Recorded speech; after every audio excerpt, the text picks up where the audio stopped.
diskusi kami tentang tragedi Talangsari. Tapi sebelum kami memulai, kami ingin memperkenalkan diri kami terlebih dahulu. Saya sebagai moderator peristiwa ini. Saya sebagai ketua Fauzan Hadiara. Saya sebagai Natulen Maruna Bintang Natanael. Saya Aurel Madani sebagai anggota. Saya Upada Siswa Morani sebagai anggota. Saya Geraldine Natali sebagai anggota. Saya Zara Salisa sebagai anggota. Saya Tiara Tiarita sebagai anggota. Saya Nasional Sakira sebagai anggota. Kami dari kelompok Maju Tak Gentar.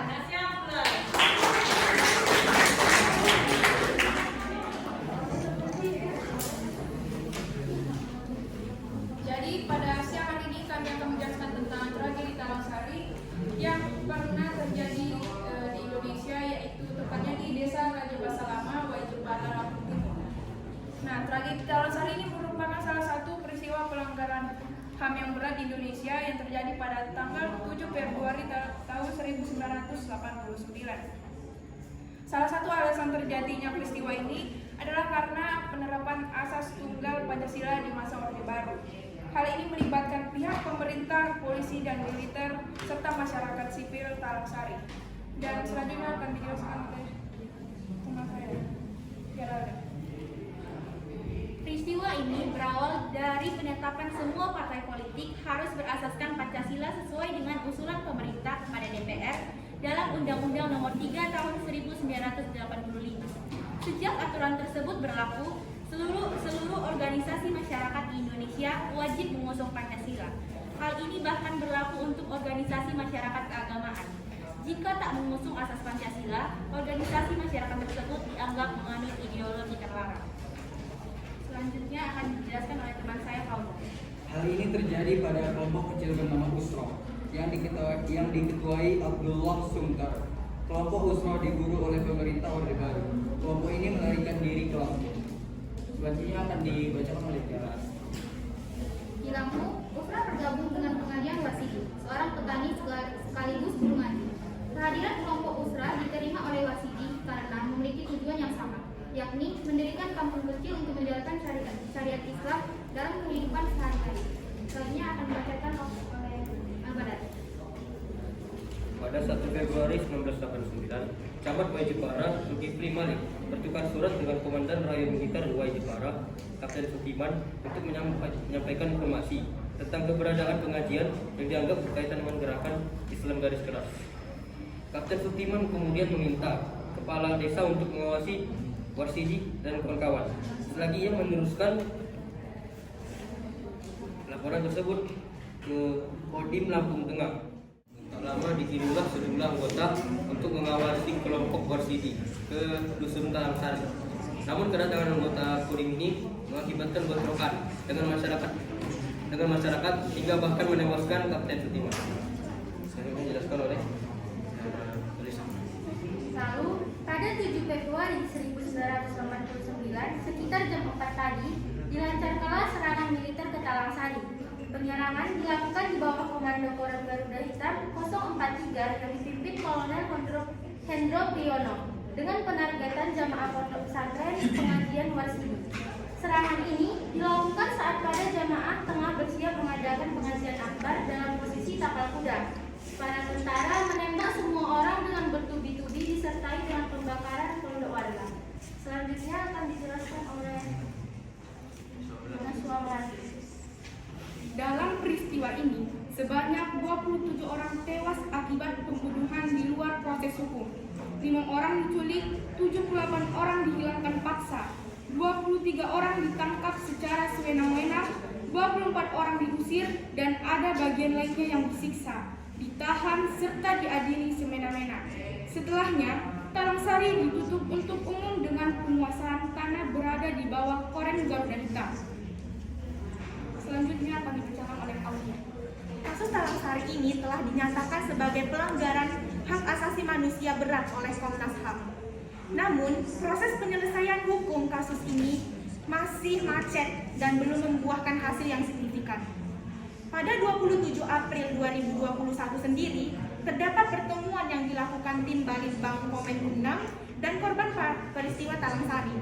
Tapi hal ini dikecam paguyuban keluarga korban Talangsari karena dilakukan tanpa koordinasi ataupun layak. selanjutnya akan dibacakan oleh Mas. Baik, untuk kesimpulan dari presentasi kami hari ini, kami membahas tragedi Talang Sari. Tragedi ini merupakan salah satu sejarah hitam yang harus dipertanggungjawabkan oleh bangsa ini. Terlebih lagi karena Kejaksaan Agung sebagai pihak yang berwenang dalam kasus ini bahkan belum bisa menemukan titik terang dari masalah ini. Memang benar, hal ini merupakan aib bagi kita. Namun bukan berarti kita bisa mengacurkan kenyataan tersebut. Baik hal baik maupun yang buruk merupakan bagian pembentuk bangsa dan negara ini. Marilah kita bersama-sama mendoakan para korban yang beserta keluarga yang telah ditinggalkan. Semoga segera ditemukan penyelesaian dan solusi dari kasus ini sehingga semua pihak dapat memperoleh keadilannya masing-masing. Baik, itulah hasil dari presentasi kami. Namun sebelum kami mengakhirinya, kami akan menyanyikan satu lagu yang berjudulkan Maju Bangsa. Maju tak gentar, membela yang benar. Maju tak gentar, hak kita diserang.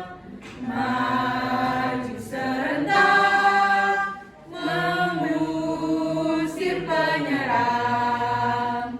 Maju serentak, tentu kita menang.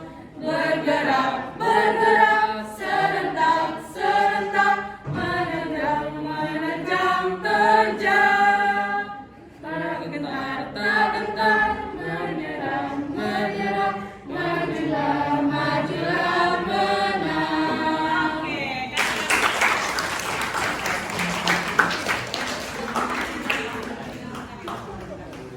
Sesi tanya jawab kami buka. Bagi yang ingin bertanya mengenai presentasi kami dipersilahkan.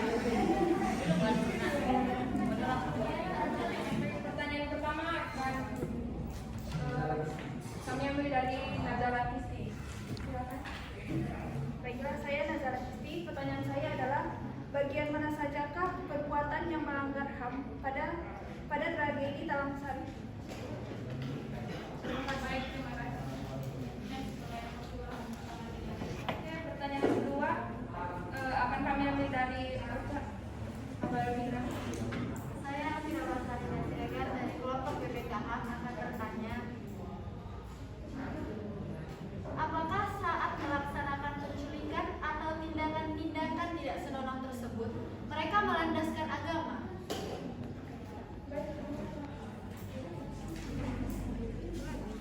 Baik, pertanyaan ketiga kami ambil dari siapa? Perkenalkan, nama saya Safa Azara dari kelompok Mandiri. Saya akan bertanya bagaimana perkembangan peristiwa Talang Sari pada saat ini.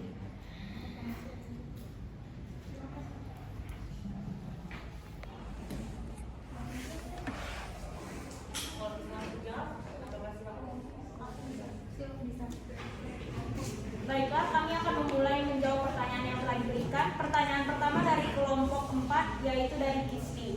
Apa saja perbuatan melanggar HAM dalam peristiwa ini? Seperti yang telah kami sebutkan tadi, terjadi banyak pembunuhan, pembantaian, dan pengambilan nyawa secara paksa, bahkan diadili, diculik, ditahan secara tidak manusiawi, dan benar-benar merenggut hak asasi manusia dari para korban dari mereka. Apakah jawabannya bisa diterima? Terima kasih.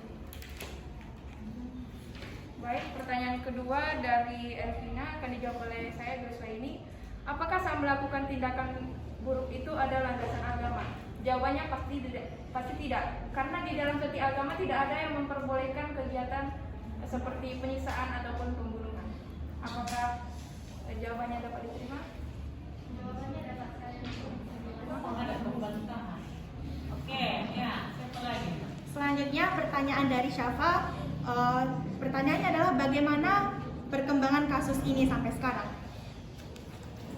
Kasus Talang Sari ini sebenarnya belum terpecahkan sampai sekarang dan tidak menemui titik terang karena walaupun dilakukan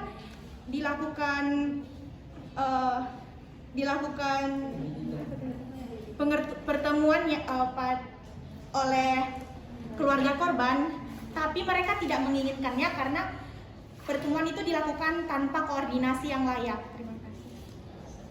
Bentar ya, Ibu agak mencanggan. Gak apa-apa ya? Oke, untuk kelompok maju tak gentar. Sekarang gini, Talang Sari itu apa sih motif biar terjadi di situ pembunuhan itu, kepentingan siapa?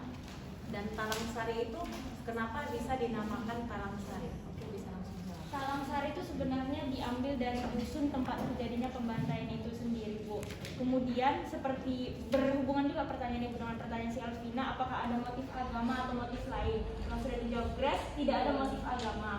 Yang ada di dalam hal ini ialah kepentingan pemerintah itu sendiri, sehingga bisa kita simpulkan satu-satunya pihak yang diuntungkan adalah pihak pemerintah untuk memenuhi motif politik mereka. Motif politik. Nah, kalau boleh tahu itu ya motif politik bagian apa? Di bidang apa?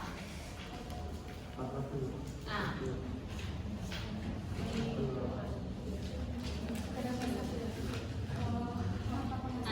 dia motif di bidang apa dan kemudian kenapa sih bisa masuk dalam kasus besar pelanggaran HAM?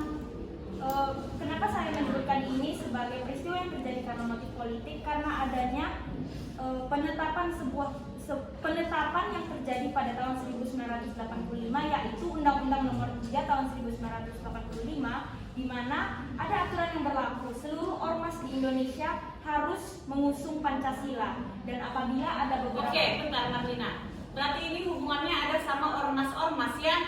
Berarti ada kepentingan politik yaitu untuk mencalonkah? Tidak, Bu. Jadi menyatukan semua pihak, dan apabila ada ormas-ormas yang mengusung prinsip di luar Pancasila akan dianggap sebagai ancaman karena pemerintah cenderung tidak akan mengetahui apa langkah mereka dan tidak bisa dicegah. Oh, jadi yang di sini yang diartikan ormas itu yang udah terdeteksi dia, udah jelas dia partai apa saja diakui seperti itu. Oke, ada lagi mau ditambahin? Enggak. Jadi Talang Sari itu nama apa tadi? Nama saya. Berapa korban? Kalau dari Oke. pada awalnya Bu, mereka mengatakan ada 27 mayat korban yang tewas di acara langsung. Namun setelah dilakukan penyelidikan pasca reformasi, ternyata akan ada kurang lebih 113 orang yang tewas di tempat dan 2.460 orang dibantai. Oh, dibantai.